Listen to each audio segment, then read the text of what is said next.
어느 수업 시간, 교사가 구둣발로 책상 위에 올라갑니다. 그러곤 이렇게 말하죠. 여기에 서서 보면 세상이 다르게 보여. 어떤 사실을 안다고 생각할 때 다른 시각으로도 한번 보렴. 바보 같고 틀린 일 같지만 시도해봐. 진짜 목소리를 찾을 수 있게. 영화 죽은 시인의 사회 중 한 장면입니다. 26년 만에 재개봉한 이 영화는 개봉 2주 만에 4만 관객을 돌파하며 큰 화제가 됐었는데요. 이렇게 오래된 영화가 여전히 공감을 받는 이유는 뭘까요? 혹시 우리나라 교육이 제자리 걸음만 하고 있었던 건 아닐까요? 대한민국 교육, 이제는 달라져야 합니다. 아이들의 꿈과 끼를 키워주는 교육, 자유학기제가 그 첫걸음입니다.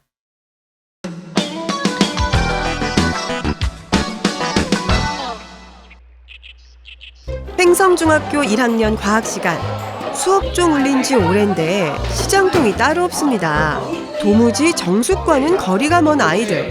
8, 90년대에 학교를 다녔던 부모 세대가 본다면 혀를 찰 풍경인데요. 대체 왜 이렇게 시끄러운 거죠? 직소 수업은 협동학습의 한 종류라고 보시면 될 것 같아요. 학생들이 똑같은 내용을 공부하는 게 아니고 큰 주제가 있으면 그걸 소주제로 몇 가지 분류한 다음에 그 소주제를 가지고 전문가 집단을 구성을 하는 거죠. 그래서 그 집단은 자기가 맡은 부분만 공부해가지고 타 모둠에 파견해서 자기가 학습한 내용을 가르쳐주는 방식이고요.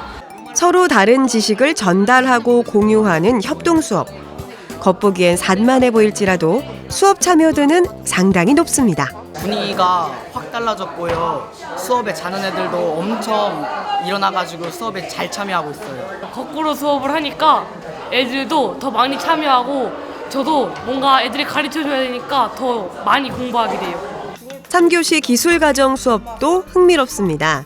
다양한 물건의 상품 마크를 조사해 온 후 마크 정보만으로 신뢰할 수 있는 물건인지를 판별해 보는데요.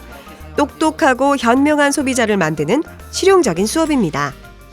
제가 평소에 물건을 살 때는 보통은 가격이나 디자인만 보고 샀었는데 이번 수업을 듣고 품질이 좋은 제품이나 아니면 환경 마크가 붙어있는 좋은 제품을 사용하고 위해 정보가 붙어있는 제품을 좀 조심해서 사용을 해야겠다는 생각이 들었고요.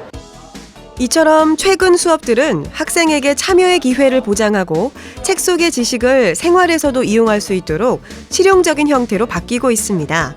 강의와 필기 위주, 주입식 교육이 대세였던 우리 교실에 변화가 찾아온 건데요. 그 배경에는 자유학기제가 있습니다. 시험이 없는 학기가 생기게 되면서 뭔가 다른 수업을 할 수 있는 계기가 마련이 됐고요. 토론과 또 참여와 활동을 그런 수업을 통해서 교실에서 졸고 딴 생각을 하고 있던 아이들이 수업에 참여하고 있는 모습을 보고 있습니다. 아마 이게 자유학기제의 가장 큰 혁신적인 부분이 아닌가 그런 생각을 하고 있습니다. 시험이 사라지자 오히려 수업에 혁신이 찾아왔다. 얼핏 이해가 가지 않는 대목입니다. 시험과 평가가 아니라면 대체 어떻게 아이들을 통제할 수 있을까? 시범 운영 초기, 교사들이 걱정했던 부분도 바로 이 점이었습니다.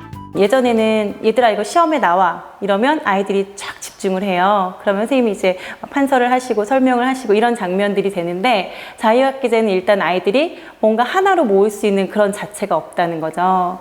그러나 아이러니하게도 바로 이 점이 수업의 혁신을 불러왔습니다. 아이들의 참여를 유도하기 위해 수업 연구가 진행됐고 수업 개선을 위한 교사 회의가 이어졌습니다. 그러자 교실도 달라지기 시작했죠. 내가 잔소리를 안 하고 있는데 애들이 정말 수업을 잘 따라오고 있고 또 스스로 배우고도 있고 협동학습도 해도 그것도 잘 되고 한 10월쯤 되면서 아니 이게 도대체 왜 이런가 이런 생각이 드는 거예요. 그래서 제가 내린 결론은 그동안 우리가 잘못 가르치고 있었구나.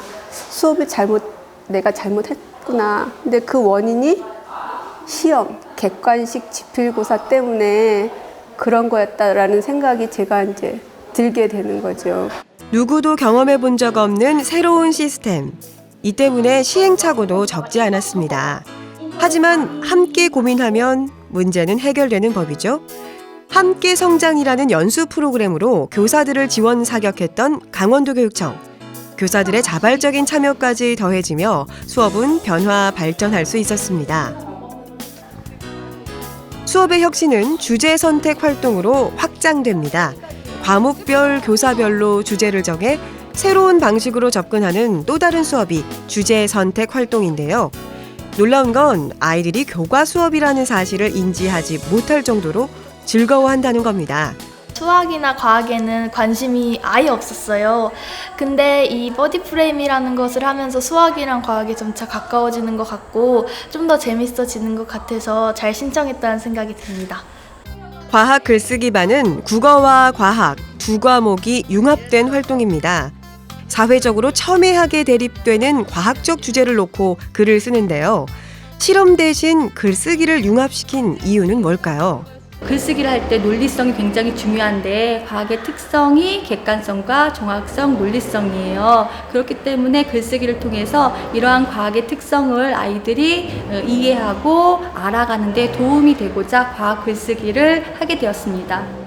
실제로 미국 MIT나 독일 함부르크 같은 세계 유수의 공대들은 글쓰기를 강조합니다. 자신의 연구를 체계적으로 설명하고 원활하게 의사소통하는 것도 과학자의 또 다른 능력이라고 생각하기 때문이죠. 그리고 이러한 능력은 진로 탐색에도 상당히 중요합니다. 스스로 생각하고 판단하는 능력, 자기 주도성을 키우는 것이야말로 진로 탐색의 첫걸음이기 때문입니다.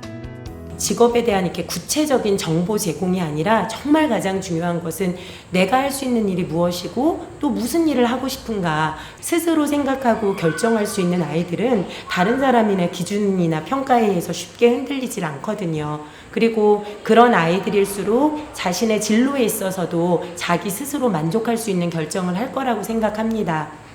자유학기제는 국영수에 밀려 소외되고 서름받았던 과목을 화려하게 부활시키기도 했습니다. 11개 주제 선택 활동 중 가장 인기 있는 활동은 단연 체육, 배드민턴, 피구 등은 지원자가 넘쳐나 인원을 늘렸고 아이들의 성화에 매일 활동하고 있습니다. 중학생은 인생 중에 가장 에너지가 넘치는 시기잖아요. 그런데 건강하고 안전한 그런 생활을 하기 위해서는 애들이 밖에 나가서 뛰고 넘어지더라도 그 에너지를 발산시켜야 하는데 이 아이들이 자유학기제를 통해서 좀 더 마음껏 자기 진로를 펼쳐보고 또 신나게 놀 수 있는 모습을 보면서 저는 기분이 좋았습니다. 자유학기제 기간에는 동아리도 활발히 운영됩니다. 12월 공연을 앞두고 있는 연극반, 배역을 두고 오디션이 열렸는데요. 아이들의 연기가 제법 진지합니다. 하라는 공부는 안 하고 맨날 이런 것만 하고 있으니까 감추지 말고 이리 줘봐. 동아리 활동은 아이들의 끼와 잠재력을 찾을 수 있는 좋은 방법 중 하나입니다. 지도교사는 동아리 활동을 통해 학생들의 새로운 면면을 발견하곤 합니다. 처음에는 조금 쭈삣쭈삣한 아이들이 좀 진행을 하면서 본인 이름을 좀 당당히 얘기하게 되고 그리고 나아가서 감정 표현에 있어서 좀 많이 발전을 한 것 같아서 좀 그런 면에서 뿌듯합니다. 이 밖에도 동아리 활동은 14가지나 됩니다. 발성과 호흡을 배우는 스피치 교실은 자신감을 키우는 데 적격. 웹툰에 관심 많은 학생들은 만화 동아리에서 재능을 발휘하죠. 무엇보다 이 모든 동아리가 학생들의 의사를 존중해 구성됐다는 점에서 자유학기제의 취지에 맞습니다. 저희가 스스로 하고 싶은 거를 결정할 수 있다는 거에서 되게 존중받는 것 같아서 기분이 좋았고요. 제가 원해서 하는 거고 누가 이렇게 저 하라고 안 하니까 더 열심히 하게 되는 것 같아요. 학교 밖 체험 활동도 소중합니다. 다만 자유학기제 시범 운영 초기와 달리 체험학습의 유형이 바뀌었는데요. 지역의 특성을 살린 프로젝트가 늘고 있다는 겁니다. 주문진 중학교의 관광지도 만들기도 그중 하나인데요. 주문진의 관광 포인트를 넣은 지도를 제작해 수산시장 살리기에 나섰습니다.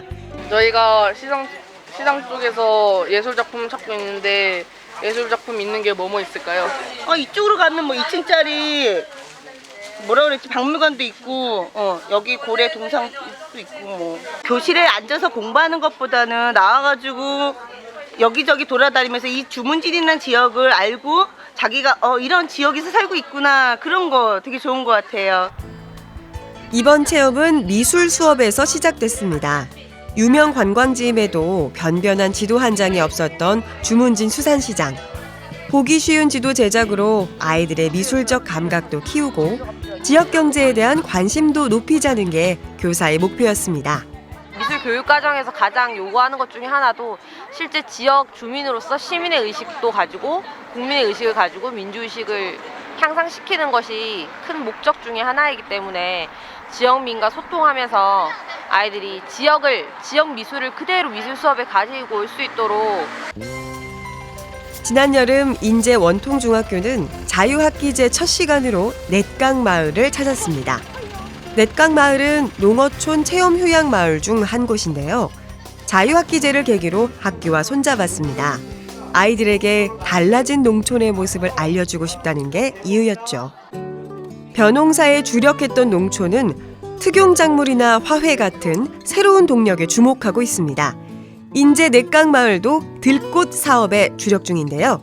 변화에 대처하는 농촌의 모습이 아이들에게도 신선하게 다가옵니다. 농농사나 밭농사만 하는 줄 알았는데 이렇게 다른 것도 하니까 좀 색다르고 그런 것 같아요. 시장의 요구에 맞게 농법도 친환경 유기농으로 전환 중입니다. 그러다 보니 아이들의 체험학습도 단순한 정보 제공으로 그치지 않고 수질 탐구, 생태 보고서 작성과 같은 과학 체험이 추가되고 있습니다. 모르는 것도 많이 알게 되어서 재미있었고 농촌 체험에 대해서도 더 많이 알게 되어서 재미있던 1박 2일이 된 것 같습니다. 이처럼 학교와 지역은 자유학기제를 통해 연대와 협력을 모색하고 있습니다. 최근 영월에서도 이런 흐름을 반영하는 시도가 있었는데요. 바로 마을 선생님 사업입니다. 과거에 저희가 마을에서 자라고 배웠습니다. 그동안 교육이 학교의 전유밀처럼 여겼지만 이제는 마을의 어르신들께서 우리 학교로 들어와 교육을 한다면 더 좋은 교육이 될까 싶어서 이 사업을 추진하게 되었습니다. 특정 분야에서 전문성과 재능을 갖춘 주민을 선정해 교사로 참여시키는 마을 선생님 사업. 유례 없는 사업 운영에 교사를 중심으로 한 추진위원회가 먼저 꾸려졌는데요. 문화예술, 인문상담, 과학기술, 생태환경 등 적합한 인물들을 찾아 영월 곳곳을 헤맸습니다. 더불어 함께 사랑을 나눌 수 있다는 것이 얼마나 감사한지 모르겠습니다. 제가 살아온 경험을 통해서 아름다움이 무엇인가, 또 어떻게 살면 아름다울 것인가 함께 의논하면서 즐기고 싶습니다. 한 아이를 키우는 데는 온 마을이 필요합니다. 그만큼 오랜 시간과 많은 자원이 투입되죠. 하지만 그렇게 자란 아이는 반드시 자신이 받은 애정과 관심을 다음 세대에도 돌려줄 겁니다. 그것이 교육이 가진 힘이며 우리가 자유학기제에 기대하는 것입니다. 학교가 바뀌고 있습니다. 아이들이 달라지고 있습니다. 비록 한 학기만 허락된 시한부지만 자유학기제가 있어서 참 다행입니다. 어떤 사람들은 자유학기제만으로는 우리나라 교육을 바꿀 수 없다고 말합니다. 동의합니다. 하지만 오래된 건물의 붕괴는 늘 작은 균열에서 비롯되죠. 낡은 것과 새로운 것의 싸움에서는 늘 새로운 것이 승리하기 마련입니다. 비록 작은 시도지만 계속된다면 대한민국 교육도 바뀔 것입니다.